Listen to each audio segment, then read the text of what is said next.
ये कहानी है जंगल में रहने वाले एक ठग की दो बेटियों की, जो जंगल से गुजरने वाले मुसाफिरों को छल कपट से लूटकर उनका कत्ल कर देती। पर फिर एक दिन एक ऐसा मुसाफिर आया जिससे उन सब की जिंदगी बदल गई। एक गुस्सैल राजा ने अपने पुत्र के किसी दोष के कारण उसे देश निकाला दे दिया। राजकुमार ने दुखी मन से अपने गुजारे के लिए 4 लाल और कुछ स्वर्ण भी अपने साथ ले लिए और भरे हृदय से अपने पिता का महल छोड़ दिया। चलते चलते वो जब शहर से कुछ दूर पहुंचा तो उसे एक साधु का आश्रम दिखाई दिया। राजकुमार उस साधु को दंडवत प्रणाम करके एक तरफ बैठ गया। जब साधु ने उसकी मायूस शक्ल और देह पर कीमती वस्त्र देखे तो साधु ने उससे पूछा, बच्चा तुम कौन हो और यहाँ कैसे आए? राजकुमार बोला, महाराज मैं राजा चंद्रगुप्त का पुत्र महेंद्रगुप्त हूँ। मुझे मेरे पिता ने देश निकाला दे दिया है, इसीलिए मैं परदेश जा रहा हूँ। रास्ते में आपका आश्रम दिखाई दिया तो मेरे मन में आया कि आपके भी दर्शन करता चलूं। साधु ने महेंद्रगुप्त की बात सुनकर कहा, वत्स तुम नेक इंसान हो और परदेश जा रहे हो, इसलिए मैं तुम्हें 4 बातें बताता हूँ। तुम उन बातों पर अमल करना। परदेश में ये बातें तुम्हारे अवश्य ही काम आएंगी। पहली यह कि परदेश में एक से भले 2 होते हैं। दूसरी यह कि परदेश में दूसरे के हाथ का बना खाना मत खाना। अगर खाना भी पड़े तो पहले किसी जानवर को खिला देना। तीसरी बात यह कि परदेश में किसी दूसरे की बिछाई हुई चारपाई पर मत सोना। अगर सोना भी हो तो पहले बिस्तर को अच्छी तरह झाड़ लेना। चौथी बात यह कि यदि कहीं शत्रुओं के फंदे में फंस जाओ तो जहाँ तक हो सके नरमी और ज्ञान की बातें सुनाकर अपना उद्देश्य प्राप्त करना। साधु ने कहा, मेरी ये 4 बातें हमेशा याद रखना। साधु की बातें सुन साधु को प्रणाम कर राजकुमार परदेश चल पड़ा। जब चलते चलते बहुत दिन बीत गए तो वह एक जंगल में पहुंचा। वहां उसने देखा कि एक चील एक कछुए के बच्चे को लेकर उड़ी जा रही है। संयोगवश बच्चा उस चील के पंजे से निकलकर गिर गया। महेंद्रगुप्त ने कछुए के तड़पते हुए बच्चे को देखा तो उसे बड़ी दया आई। उसने मन में सोचा कि इस बच्चे को पालना चाहिए। इस बच्चे को पालने से 2 बातें होंगी। पहली तो यह कि इस बच्चे के प्राण बच जाएंगे और दूसरी यह कि साधु द्वारा कही गई पहली बात भी पूरी हो जाएगी कि सफर में 1 से भले 2 होते हैं और इससे बातें करते हुए दिन भी आसानी से बीतेंगे। यह सब सोचकर महेंद्रगुप्त ने बच्चे को अपने साथ ले लिया। अब सफर में उसके साथ वह कछुए का बच्चा भी हो लिया। कुछ दिन के सफर के बाद राजकुमार को एक अच्छा सा स्थान दिखाई पड़ा। उस स्थान पर पहुंचकर उसने कुछ खाया पिया और फिर कछुए के बच्चे से बोला, तुम यहाँ बैठे रहना, मैं जरा थोड़ी देर सो लूं। यह कहकर महेंद्रगुप्त एक पेड़ के नीचे सो गया। उसी पेड़ के ऊपर एक सांप और एक कौवा रहते थे। उन दोनों का यह दस्तूर था कि जब कोई मुसाफिर उस पेड़ के नीचे ठहरता तो सांप उसे डस लेता और कौवा उसकी आंखें निकाल लेता। नाग ने जब सोते हुए मुसाफिर को देखा तो पेड़ के नीचे उतरा और राजकुमार को डस लिया। सांप के डसते ही तुरंत राजकुमार के प्राण पखेरु उड़ गए। कुछ देर में जब कछुए की नजर महेंद्रगुप्त पर पड़ी तो वह उसे मरा देखकर बहुत घबराया और महेंद्रगुप्त के ऊपर बैठकर रोने लगा। तभी कौवा भी पेड़ से नीचे उतरा और ज्यों ही उसने महेंद्रगुप्त की आंखें निकालनी चाही त्यों ही कछुए ने झपटकर कौवे की गर्दन को मुंह से पकड़ लिया। कौवे ने बहुत जोर लगाया मगर कछुए ने उसे नहीं छोड़ा। तब कौवे ने सांप को पुकारा। कौवे की आवाज सुनकर सांप आ गया। उसने बड़े जोर से कछुए की पीठ पर डंक मारा परंतु कछुए ने अपना मुंह भीतर कर लिया। सांप ने कई बार कछुए की पीठ पर डंक मारा किंतु हर बार कछुआ अपना मुंह अंदर कर लेता। जब सांप का कछुए पर बस नहीं चला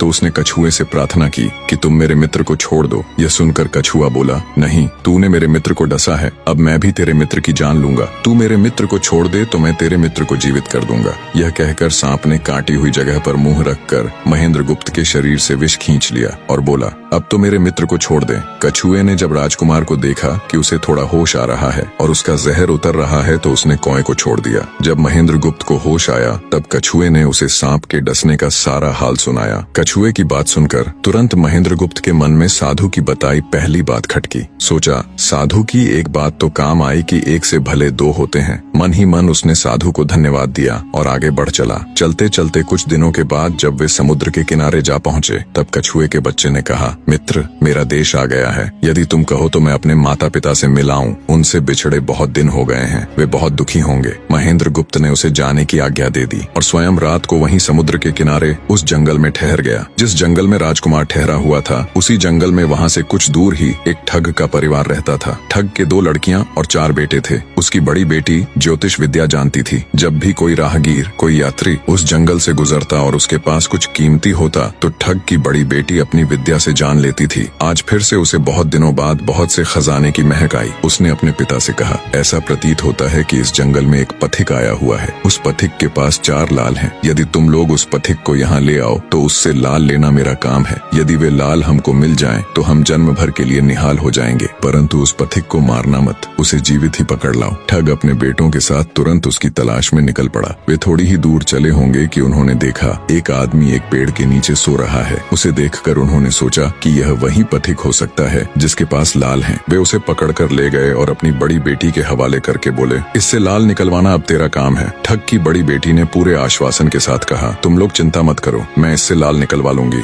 ठग की छोटी बेटी ने जब महेंद्रगुप्त को देखा तो वह दिलोजान से उस पर मोहित हो गई। पहली ही नजर में वो अपना दिल उस नौजवान राजकुमार को दे बैठी। भाइयों के डर से कुछ कह तो न सकी, लेकिन मन ही मन उसको बचाने की युक्ति सोचने लगी। कुछ देर बाद ठग की बड़ी बेटी ने खाना बनाया और उसमें जहर मिला दिया। वही खाना उसने महेंद्रगुप्त को परोस दिया। जब थाली महेंद्रगुप्त के सामने आई तो उसने खाने के लिए निवाला तोड़ जैसे ही उसे खाने को हुआ तभी उसे साधु की कही गई दूसरी बात याद आई। उसने थाली में से थोड़ा सा भोजन निकालकर कुत्ते के सामने डाल दिया। जैसे ही उस खाने को कुत्ते ने खाया वो तुरंत मर गया। यह देखकर महेंद्रगुप्त ने भोजन नहीं किया। उसने अपने मन में सोचा कि साधु की दूसरी बात भी काम आई। अपनी इस चाल को असफल होते देखकर ठग की बड़ी बेटी को गुस्सा तो बहुत आया, पर वो अपने गुस्से को अंदर ही अंदर पी गई। उसने महेंद्रगुप्त के सोने के लिए पलंग तैयार करवाया और उससे कहा, जाओ पथिक, ऊपर के कमरे में तुम्हारे लिए पलंग तैयार करवा दिया है, अब तुम आराम करो। कई दिनों की सफर की यात्रा के कारण थका हुआ राजकुमार जब ऊपर आया तो उसे बढ़िया धुली हुई चादर पलंग पर बिछी हुई दिखाई दी। सोचा जो हुआ सो हुआ, कई दिनों के बाद चैन की नींद तो सोने को मिलेगी। वो जैसी ही पलंग पर बैठने को हुआ तो उसे साधु की तीसरी बात याद आई कि परदेश में हमेशा बिस्तर को झाड़कर सोना। जैसे ही उसने बिस्तर को झाड़ा तो उसके होश उड़ गए। वो बिस्तर एक कच्चे सूत से तैयार किया गया था जिसके नीचे आग का कुआं था। महेंद्रगुप्त ने देखा कुएं के अंदर बड़े बड़े आग के अंगार धधक रहे हैं। सोचा साधु की तीसरी बात भी काम आई। उसने एक बार फिर मन ही मन साधु का धन्यवाद किया और पास पड़ी एक टूटी हुई चारपाई पर लेट गया। थोड़ी देर पहले जो राजकुमार चैन की नींद लेने की सोच रहा था,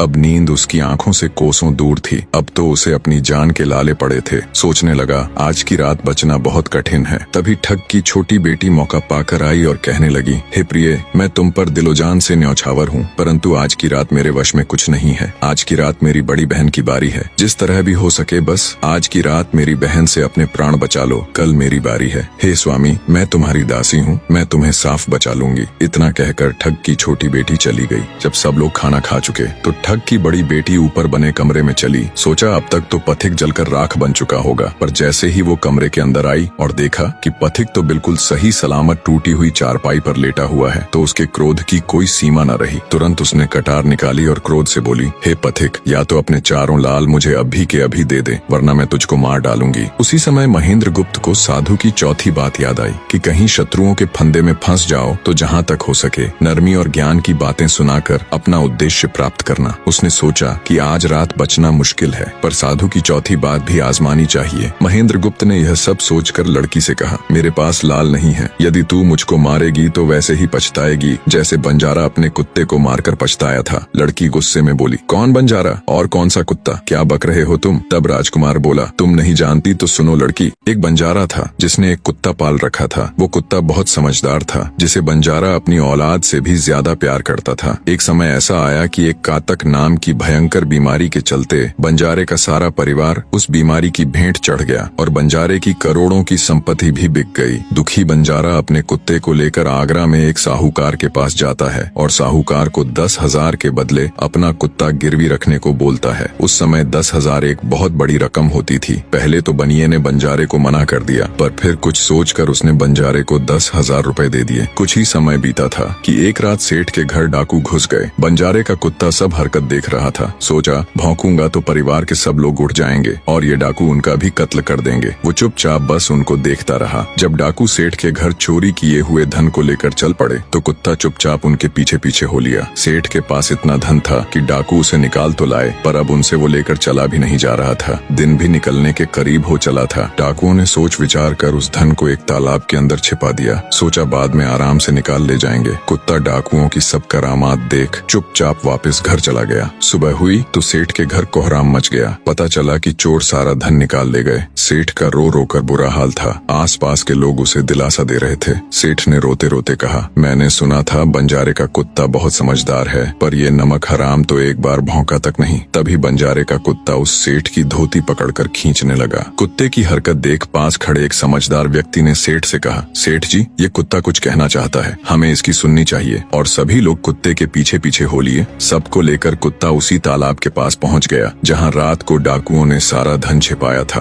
और तालाब में घुसकर अशर्फियों से भरी थैली अपने मुंह में दबाकर बाहर आया। तुरंत सेठ के नौकर उस तालाब में कूद गए और चोरी किया हुआ सारा धन बरामद कर लिया। सब देख सेठ आंखों में अश्रु लिए कुत्ते से कहता है, मुझे माफ कर देना, मैंने तुम्हें बहुत बुरा भला कहा। सेठ ने वही कागज मंगवाया और बंजारे के नाम चिट्ठी लिखी, भाई बंजारे, तेरे कुत्ते ने मेरे 10,000 पूरे कर दिए। मैं तेरे कुत्ते को तेरे पास भेज रहा हूँ। अगर तुझे और भी 10, 20, 50,000 की जरूरत हो तो मेरे पास आकर ले जाना। इतने समझदार कुत्ते को मेरे पास छोड़ने के लिए तहे दिल से तुम्हारा धन्यवाद। बनिया चिट्ठी कुत्ते के गले में टांग उसे नम आंखों से विदाई देता है। कुत्ता घूमता घूमता जब 4-5 दिन बाद बंजारे के पास पहुंचता है तो कुत्ते को आता देख बंजारे के तन बदन में आग लग जाती है। कहता है, मैं तुझे बनिए के पास गिरवी रख कर आया था और तू वहाँ से भाग आया। तूने मेरी बेइज्जती करवा दी। गुस्से में अंधा हुआ बंजारा तुरंत पिस्तौल निकाल कुत्ते को गोली मार देता है और सिर पकड़कर वहीं बैठ जाता है। कुछ देर बाद जब उसकी नजर कुत्ते के गले में टंगी हुई पर्ची पर पड़ी तब बंजारा वो पर्ची निकाल उसे पढ़ता है। पर्ची पढ़ते ही बंजारा फट पड़ता है। वो दहाड़े मार मार खून के आंसू रोता है। पर अब भला क्या हो सकता था। बंजारे की कहानी सुना महेंद्र गुप्त ठग की बेटी से कहता है, एक और कहानी सुनो लड़की।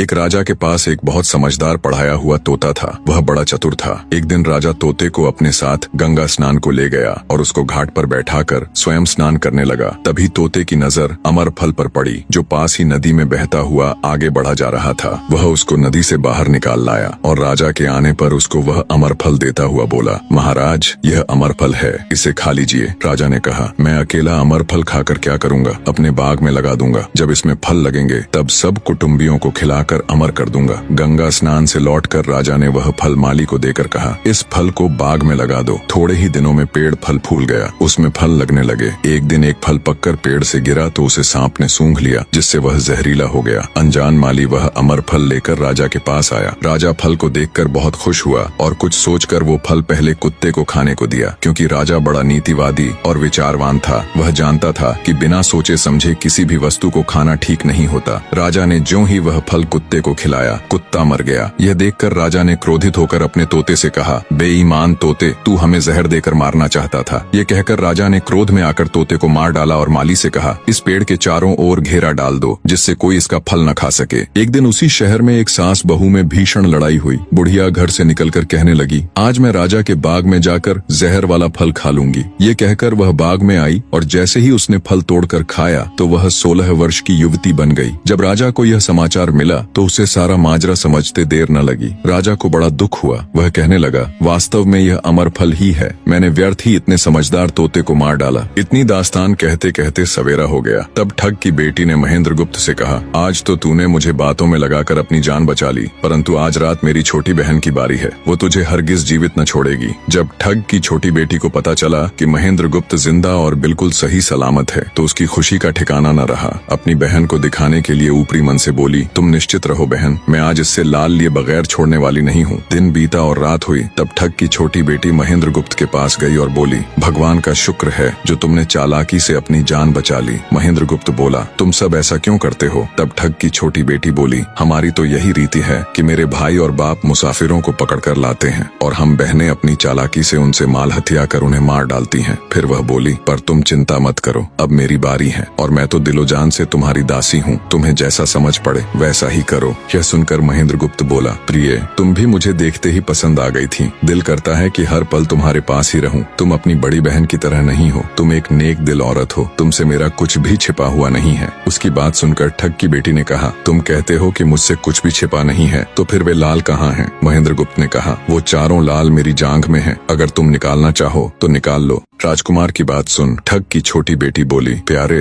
वो लाल तुम्हें ही मुबारक हो। मैं तो तुम्हारी दासी हूँ, तुम्हारे दर्शनों की प्यासी हूँ, मुझे तुम्हारे सिवाय और कुछ नहीं चाहिए। ये सुन महेंद्र गुप्त बोला, जो कुछ तुमने कहा है वह तो सब ठीक है, लेकिन ये प्यार और प्रेम की बातें सब धरी रह जाएंगी जब हमारे शरीर में प्राण ही नहीं रहेंगे, क्योंकि जब तुम्हारे बाप और भाइयों को इसका पता लगेगा तो हम दोनों की खैर नहीं। तब ठग की बेटी बोली, तुम चिंता मत करो, मेरे पास इसका भी उपाय है। आज रात को सबके सोने के बाद हम यहाँ से भाग चलेंगे और कहीं बहुत दूर रहेंगे जहाँ कभी मेरे भाई और बाप पहुँच न सके। महेंद्र गुप्त बोला, पर ये सब होगा कैसे? बोली, यहाँ से निकलने का एक ही उपाय है। मेरे पिता के पास 2 ऊँटनियाँ हैं, उनमें से एक तो दिन भर में 60 कोस चलती है और दूसरी दिन भर में 100 कोस चलती है। तुम उनमें से बड़ी वाली को खोल लाना, तब तक मैं हम दोनों के लिए कुछ धन बांध कर रख लूंगी। जब आधी रात हुई तब महेंद्र गुप्त ऊँटनी को खोलने चला गया। महेंद्र गुप्त ऊँटनी ले तो आया, मगर जल्दबाजी के कारण वह बड़ी के स्थान पर छोटी को ले आया। ठग की बेटी बहुत सा माल लेकर ऊँटनी पर बैठ गई और दोनों चल दिए। ऊँटनी जब चलते चलते 60 कोस पहुंची तो जंगल में रुककर खड़ी हो गई। बीच जंगल में ऊँटनी को खड़ी देखकर महेंद्र गुप्त और ठग की बेटी के होश उड़ गए। ठग की बेटी बोली, अनर्थ हो गया, तुम रात के अंधेरे में बड़ी ऊँटनी की जगह छोटी को ले आए। मेरे पिता और भाई आते ही होंगे, वो हमें नहीं छोड़ेंगे। इधर जब सवेरा हुआ तो ठग ने देखा कि उसकी बेटी और मुसाफिर दोनों गायब हैं। उसने सोचा कि निसंदेह वह बदमाश मेरी बेटी को भगा ले गया है। तबेले में जाकर देखा तो पाया कि छोटी ऊँटनी गायब है और बड़ी वहीं है। सोचा ज्यादा दूर नहीं गए होंगे और ऊँटनी पर सवार होकर उसने उसे तेजी से दौड़ा दिया। थोड़ी ही देर में जंगल में उस स्थान पर जा पहुंचा जहां महेंद्र गुप्त और उसकी बेटी ठहरे थे। महेंद्र गुप्त ने जब उसको आते देखा तो बहुत घबराया और कहने लगा, देखो तुम्हारा पिता आ रहा है, अब उससे प्राण कैसे बचेंगे? लड़की ने कहा, घबराओ मत और जो मैं कहती हूँ उसे ध्यान से सुनो। जाओ, जाकर उस पेड़ पर चढ़ जाओ। जब मेरा बाप तुम्हें पकड़ने के लिए आएगा और पेड़ पर चढ़ेगा तो मैं चुपके से बड़े वाली ऊँटनी पर चढ़कर उसको तुम्हारी डाल के नीचे खड़ा कर दूंगी। तुम कूद कर उस पर बैठ जाना, इस प्रकार हम दोनों बचकर साफ निकल जाएंगे। यह सुनकर महेंद्र गुप्त तुरंत पेड़ पर चढ़ गया। तब तक ठग भी वहां आ पहुंचा। पिता को देख उसकी बेटी ने फंड करते हुए कहा, पिताजी ये दुष्ट मुझे धोखे से यहाँ भगा लाया, आप इसे छोड़ना नहीं। ये सुन गुस्से से तिल मिलाया ठग महेंद्र गुप्त को पेड़ पर चढ़ा देखकर ऊँटनी से उतरा और उसे पकड़ने के लिए पेड़ पर चढ़ने लगा। बाप के ऊँटनी से उतरते ही मौका देख ठग की बेटी ऊँटनी पर चढ़कर उसे महेंद्र गुप्त की डाल के नीचे पेड़ के पास ले आई। महेंद्र गुप्त तुरंत कूदकर उस पर बैठ गया। महेंद्र गुप्त के बैठते ही ठग की बेटी ने ऊँटनी को दौड़ा दिया। ठग हाथ देखता रह गया। ठग की बेटी और महेंद्र गुप्त कई दिनों का रास्ता तय कर एक शहर में पहुंचे और दोनों वहीं बस गए। वहां महेंद्र गुप्त ठग की बेटी के साथ आराम से दिन गुजारता रहा और जब उसके देश निकाले की अवधि पूरी हो गई तब वह उसको लेकर अपने राज्य चला गया और उसके साथ शादी कर हंसता खेलता जीवन व्यतीत किया। निष्कर्ष, महेंद्र गुप्त और ठग की बेटी की यह कथा हमें यह सिखाती है कि प्रेम और विश्वास का बंधन सबसे मजबूत होता है। जब बुद्धिमत्ता, धैर्य और निस्वार्थ प्रेम मिलते हैं तो असंभव को भी संभव बनाया जा सकता है। जीवन में चाहे कितनी भी कठिन परिस्थितियां क्यों न आए, सही निर्णय, संयम और परस्पर विश्वास हमें हर संकट से बाहर निकाल सकते हैं।